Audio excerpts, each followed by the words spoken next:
Halo semuanya, balik lagi. Sudah lama aku tidak bikin video karena mungkin ada rasa males kali ya. Ya, itu salah satu alasannya kan kenapa nggak bikin video, salah satunya yaitu males dan aku rasa sudah cukup banyak ya video yang dibuat.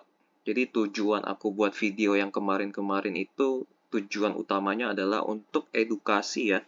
Jadi buat teman-teman yang pemula atau bingung cara analisa saham seperti apa, kalian boleh contek cara analisa saham versinya Rudy ya, karena setiap orang punya analisa yang berbeda-beda. Tapi kalau versi Rudy ya, kalian boleh contek 100%, boleh juga setelah contek lalu upgrade disesuaikan dengan target kalian atau tujuan kalian ya, lebih tepatnya.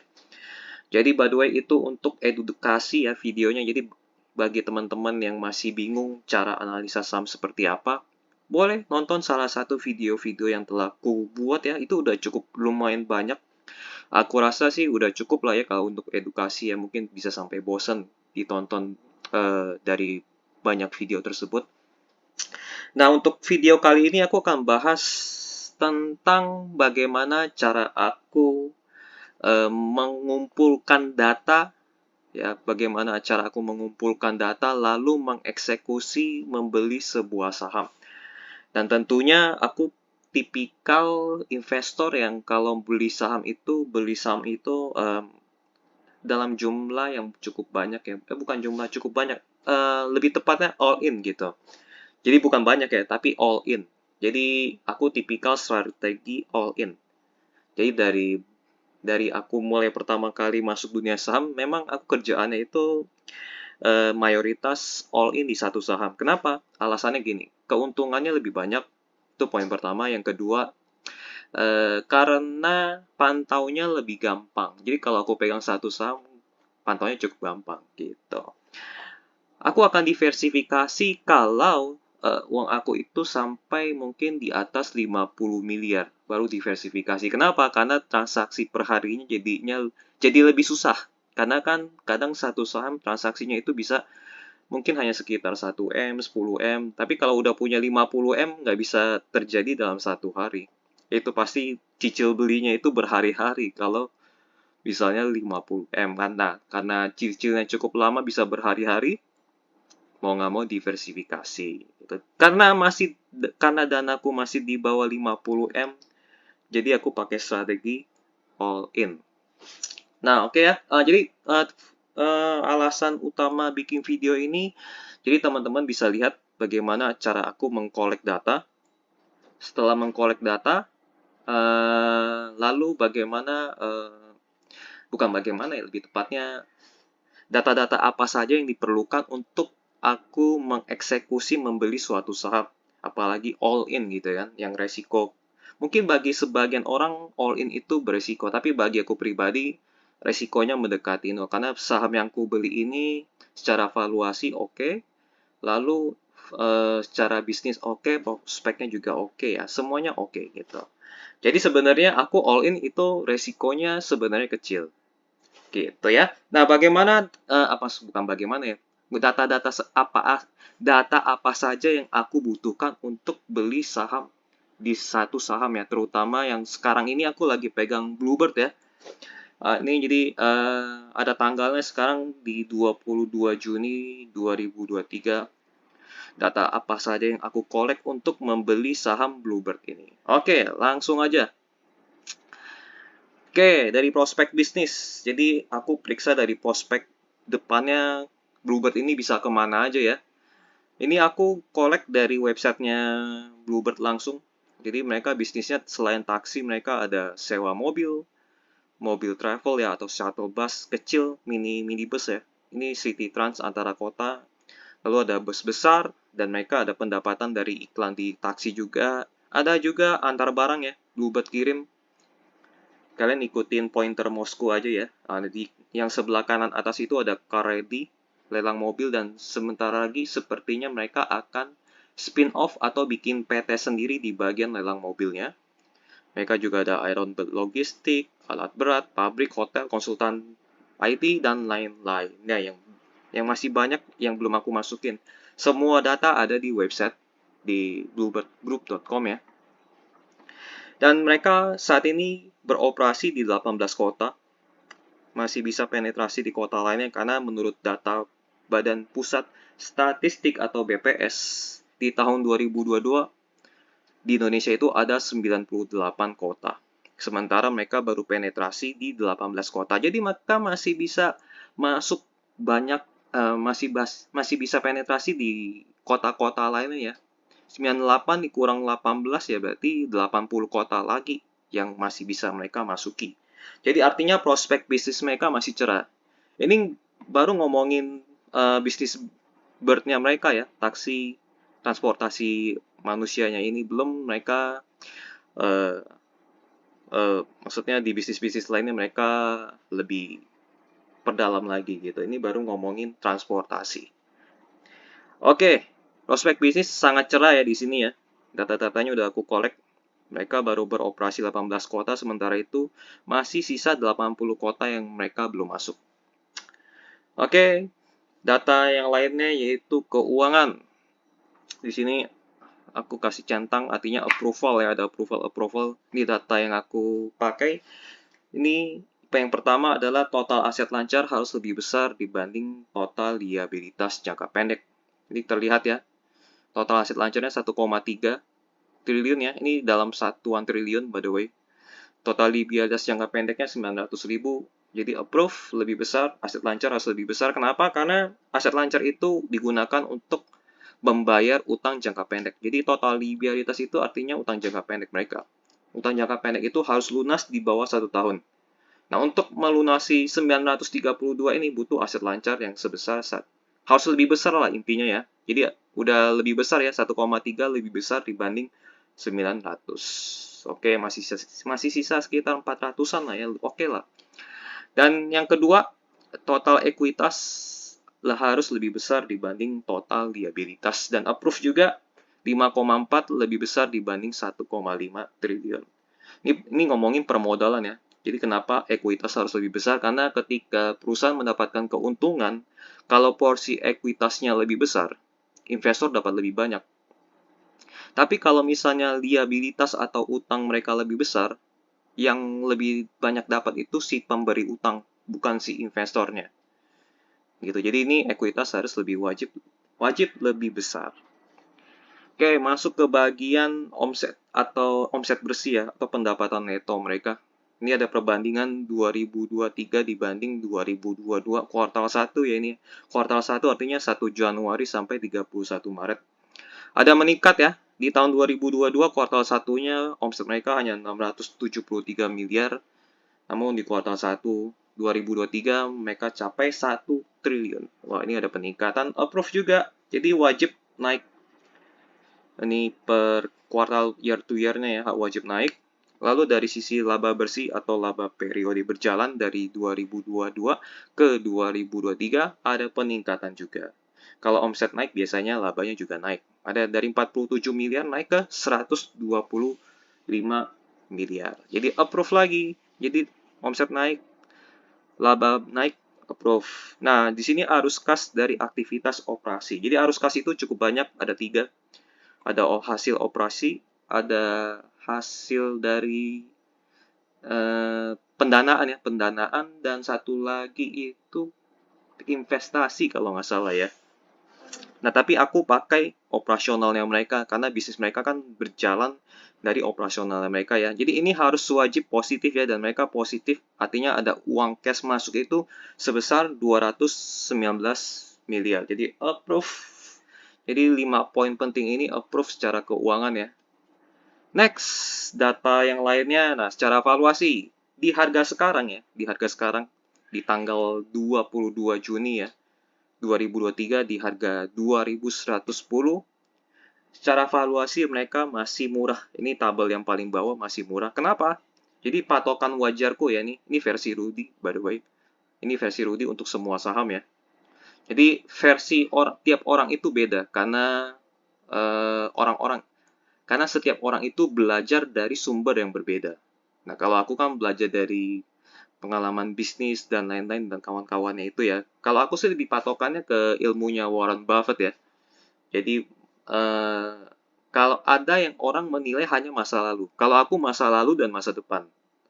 Gitu. Jadi patokan wajar versi Rudy itu ini di PE ratio ada pair ya di sini sebelah kiri ada pair PE ratio sebenarnya. Wajarnya itu di 15 kali. PVBR-nya itu di 1,5 kali. Dividend yield 3,5%.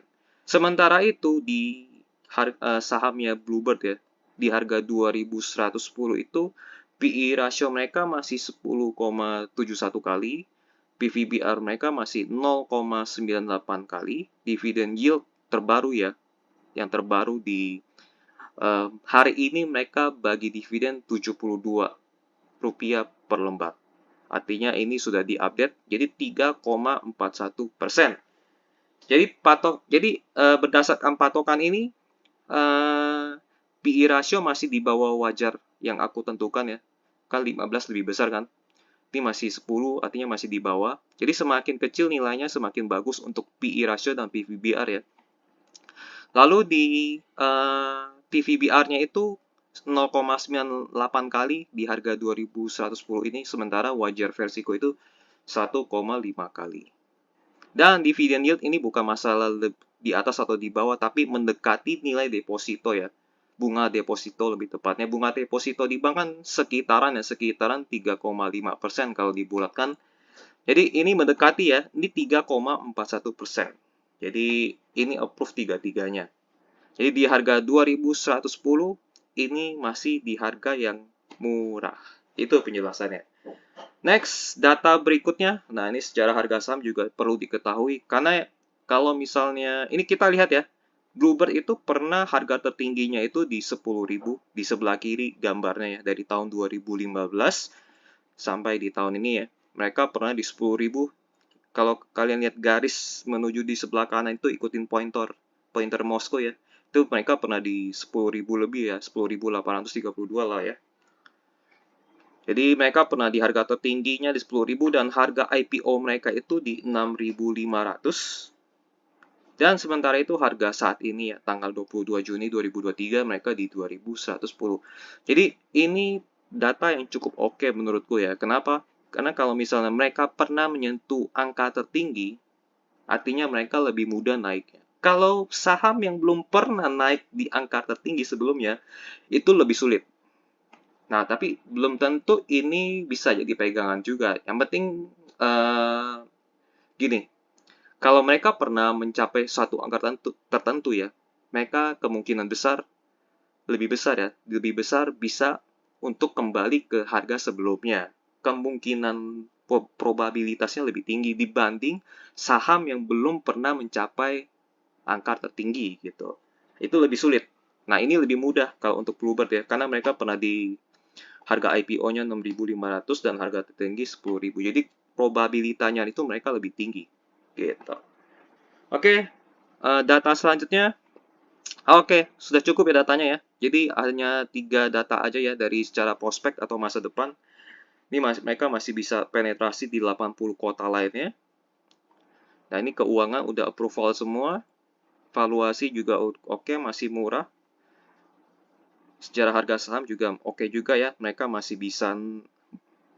ada probabilitas untuk ke harga sebelumnya.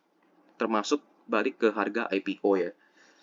Oke, masih bisa dibeli gak? Masih boleh dibeli gak? Oke, kalau untuk jangka panjang sih aku rasa boleh ya. Karena valuasi mereka masih murah. Dividend yield mereka juga mendekati deposito bank per tahun ya. Dividen yield itu maksudnya dividen per tahun ya, sekitar 3,41% ya. Kalian kalau beli di 2110, setiap tahunnya kalian akan mendapat kira-kira 3,41%. Udah mirip deposito bank. Jadi kalian beli saham Bluebird ya, kalian dapat deposito bank yang 3,4% ini, plus ada potensi kenaikan harga saham. Jadi kalian dapat keuntungan double. Jadi dapat bunga deposito 3,4% plus kenaikan harga saham ya. Jadi untuk jangka panjang boleh. Nah, kalau untuk saham Bluebird sih aku rasa untuk jangka pendek nggak cocok ya, karena masih bisa naik, tapi keuntungannya tipis banget. Jangka pendeknya misalnya kalian mau petik cuan mingguan atau harian atau mingguan atau harian lah ya, itu nggak cocok sih. Karena kemungkinan untuk naik banyaknya itu cukup sulit. Ini lebih cocok jangka panjang karena ini harga sahamnya naiknya cukup lama ya. Bisa nunggunya berbulan-bulan. Jadi ini lebih cocok ke jangka panjang. Nah, ini masih boleh dibeli nggak nih di harga 2110 ini? Tentu saja masih boleh ya. Jadi patokannya di sini sih. Sebelum mereka mencapai 15 kali atau lebih dari 15 kali PE rasionya, atau sebelum mereka melebihi 1,5 kali, dan dividen yield-nya itu sebelum turun ke 1,5% lah ya. Nah, jadi yang mana dulu nih? Jadi misalnya PE rasionya capai 16 kali duluan, ya kalian stop beli. Kalau misalnya PVBR yang capai duluan, ini kan data ini kan nggak bisa bersamaan ya, jadi siapa dulu yang lebih tercapai ya. Kalau PVBR yang capai 1,6 kali duluan, ya berarti kalian stop. Kalau dividen yield-nya turun sampai 1,5%, ya kalian stop. Jadi maksudnya pilih mana yang duluan lebih tercapai lah, baru kalian stop untuk beli. Gitu ya. Untuk saat ini sih masih oke ya. Ini patokanku di sini. PE ratio 15 kali, PVBR 1,5, dividend yield batasannya itu di 1,5% ya. Kalau misalnya di bawah 1,5%, udah kalian nggak usah beli lah. Cukup nontonin aja sih. Gitu. Jadi selama masih belum capai ini, kalian masih bisa boleh beli. Tapi untuk jangka panjang. Kalau untuk jangka pendek sih udah nggak cocok ya. Keuntungannya tipis banget. Bahkan kalian mungkin nggak tahan ya, nggak sabar. Untungnya tipis sih lebih tepatnya. Ini lebih cocok untuk jangka panjang karena keuntungannya potensinya bisa ke sini. Balik lagi ke harga IPO atau mungkin ke 3.000, kita nggak tahu. Tapi ini salah satu saham yang bisa kalian untuk tahan jangka panjang atau seumur hidup ya. Valuasi murah, bisnisnya oke, ya prospeknya cerah. Oke sih, itu aja sih. Masih bisa bertumbuh lagi lah ya. Paling gitu aja. Nah, ini data-data yang bisa kalian contek bagaimana cara aku mengkolek data ya. Kenapa aku bisa pilih Bluebird all in di sini? Ya karena ini beberapa data ini. Prospek bisnis mereka bertumbuhnya masih bisa, keuangan mereka lancar atau sehat ya, lebih tepatnya. Valuasi mereka masih murah. Mereka punya sejarah harga saham yang sebelumnya itu pernah di angka yang cukup tinggi ya, dibandingkan dengan harga sekarang. Udah, gitu aja. Itu beberapa alasannya. Nah, kalau kalian mau tambahkan alasan atau koreksi alasan untuk teman-teman pemula yang nonton, kalian juga boleh tambahkan di kolom komentar ya. Oke, paling gitu aja. Data-datanya cukup dikit ya. Sebenarnya analisanya cukup membutuhkan waktu yang lumayan panjang, cuman aku persingkat aja di sini. Prosesnya aku langsung lewatin aja gitu. Oke, gitu aja. Semoga video ini bisa bantu teman-teman yang pemula. Bagi orang yang sudah mahir ya, orang yang sudah mahir nonton video ini, kalian mau tambahin ilmu juga boleh tulis di kolom komentar. Tapi kalau kalian mau bikin fear atau bikin ketakutan, itu boleh juga, tapi kayaknya sepertinya sudah tidak mempan ya. Karena ini berdasarkan data gitu kan. Oke sih, itu aja. Kedepannya aku tidak akan membuat video analisa saham dari requestan teman-teman lagi. Jadi aku akan buat video-video saham-saham eh, yang aku pegang lah lebih tepatnya ya. Jadi misalnya aku setelah jual Bluebird, terus beli saham baru, aku akan bikin video lagi. Jadi kalian jangan contek beli sahamnya ya. Jadi kalian contek bagaimana cara aku mengkolek data tersebut, lalu mengeksekusi gitu. Kalian contek itunya. Jadi kalau video ini jangan kalian tiru beli saham Bluebird gitu, jangan. Tapi kalian contek ilmunya, lalu kalian praktekkan di saham lainnya. Gitu ya. Oke, gitu aja. Sampai jumpa di video lainnya ya. Bye-bye.